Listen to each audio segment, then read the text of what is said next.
চিংড়ি মাছগুলোকে নিয়ে নিলাম। আজকে চিংড়ি ভাপা করব। আর এই রেসিপিটা খুব সহজ কিন্তু খেতে ভীষণ সুস্বাদু।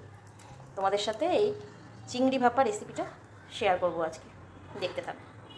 এই যে এই শীতটাকে ফেলে দিতে হয় সব সময়, নাহলে চিংড়ি মাছ খেলেই অ্যালার্জি, যাদের ধাস থাকে তাদের অ্যালার্জি হতে পারে। এই যে ধুয়ে নিলাম একটা টিফিন বাটিতে রেখে, তার মধ্যে এই মশলাটা দিয়ে দিলাম। মশলার মধ্যে আছে পেঁয়াজ, পোস্ত, সর্ষা আর লঙ্কা, সবগুলোকে মিক্সিতে বেটে নিয়েছি। এই হলুদ দিলাম, এই একটু লবণ দিলাম, সামান্য একটু চিনি দিতে হবে স্বাদের জন্য। অবশ্যই সর্ষার তেল দিতে হয় এটার মধ্যে, অন্য কোনো তেল না। এবার সবগুলোকে মিক্সড করে দিতে হবে। হয়ে গেল মাখানো, এবার ঢেকে দিলাম। এবার কড়াইতে জল নিয়ে নিয়েছি,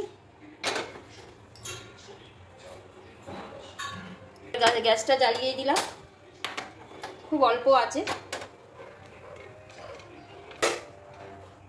বন্ধ করা একদম অল্প আছে, বন্ধ করা টিফিন বাটিটা বসিয়ে দিলাম জলের মধ্যে।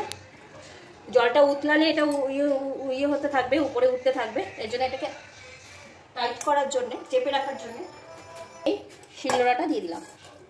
এই ভাপে ভাপে হবে। হ্যাঁ, এটা কমপ্লিট হয়ে গেছে, এবার নামিয়ে দিব। গ্যাস বন্ধ করে দিয়েছি আগে, কমপ্লিট হয়ে গেছে, এবার নামাবো আর খুলবো।